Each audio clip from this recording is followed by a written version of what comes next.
একটি জিকিরের পুরস্কার সরাসরি আল্লাহ তাআলা দিবেন। Can you imagine that? আপনি কল্পনা করতে পারছেন যে জিকিরটা যদি আপনি করতে পারেন, যে আমল করলে এই আমলের নেকি ফেরেশতারা লিখবে না, সরাসরি আল্লাহ তাআলা আপনার আমল দিবেন। একটু চিন্তা করে দেখেন, আল্লাহ তাআলা যদি কাউকে পুরস্কৃত করেন তাহলে এটা কি ছোটখাটো পুরস্কার হবে? সকল মানুষকে জানিয়ে দিয়েছেন যে একটি আমল যে ব্যক্তি করবে তাকে সরাসরি আল্লাহ তাআলা নিজে পুরস্কৃত করবেন। এটা আমার কথা নয়, নবীজি সাল্লাল্লাহু আলাইহি ওয়াসাল্লাম নিজে জানিয়ে দিয়েছেন। এটা সুনানে ইবনে মাজার 3801 নম্বর হাদিসের ভিতরে রয়েছে। খুবই চমৎকার একটি দোয়া। এই দোয়া আল্লাহ তাআলার প্রশংসা রয়েছে। আল্লাহ তাআলার প্রশংসা করলে আল্লাহ তাআলা ওই বান্দার প্রতি খুশি হয়ে যান, ওই বান্দার প্রতি স্যাটিসফাই হয়ে যান। যখন কোনো ব্যক্তি আল্লাহকে ভালোবেসে আল্লাহকে সন্তুষ্ট করার জন্য কোনো আমল করে, আল্লাহ পাক রব্বুল আলামিন ওই বান্দাকে ভালোবাসা শুরু করেন। জিব্রাইল আলাইহিস সালামকে বলেন, জিব্রাইল, আমি অমুকের ছেলে অমুককে অমুক এলাকায় থাকে, আমি তাকে ভালোবাসি, তুমিও তাকে ভালোবাসা শুরু করে দাও।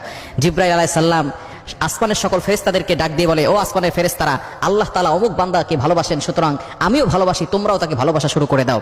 আসমানের ফেরেশতারা জমিনের ফেরেশতাদেরকে বলে, ও জমিনের ফেরেশতারা, তোমরা শুনে রাখো, অমুক ব্যক্তিকে আল্লাহ ভালোবাসেন, সুতরাং তোমরাও ভালোবাসা শুরু করে দাও।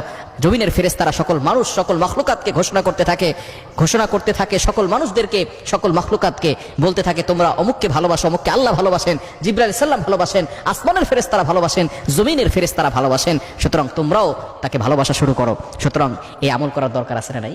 নবীজি সাল্লাল্লাহু আলাইহি ওয়াসাল্লাম জানিয়ে দিয়েছেন, সুনান ইবনে মাজার ভিতরে রয়েছে চমৎকার কিছু শব্দের একটি বাক্য, ইয়া রব্বি লাকাল হামদু কামা ইয়ানবাগি লি জালালি ওয়াজহিক ওয়া আযীমি সুলতানিক।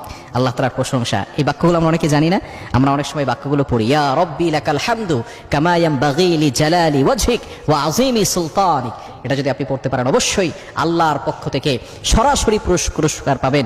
দুনিয়াতেও আল্লাহ তাআলা আপনাকে সাহায্য করবেন, আখিরাতেও আল্লাহ পাক রব্বুল আলামিন আপনাকে পুরস্কৃত করবেন।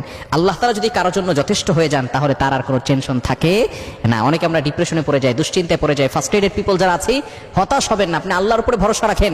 আল্লাহ পাক রব্বুল আলামিন যদি আপনার হয়ে যান তাহলে আল্লাহ তাআলা দুনিয়ার সকল বিপদ থেকে, কঠিন আযাব থেকে দুনিয়াতেও আল্লাহ তাআলা হেফাজত করবেন, আখিরাতেও আল্লাহ তাআলা আপনাকে হেফাজত করবেন। এজন্য এই দোয়াটা বেশি বেশি পড়বেন, ইয়া রব্বি লাকাল হামদু, হে আমার রব, যাকে আপনি রব বলছেন, যিনি আপনার সৃষ্টিকর্তা, লাকাল হামদু, সকল প্রশংসা হয় আল্লাহর জন্য।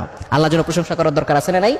ইয়া রব্বি লাকাল হামদু কামা ইয়ানবাগি লি জালালি ওয়াজহিক ওয়া আযীমি সুলতানিক।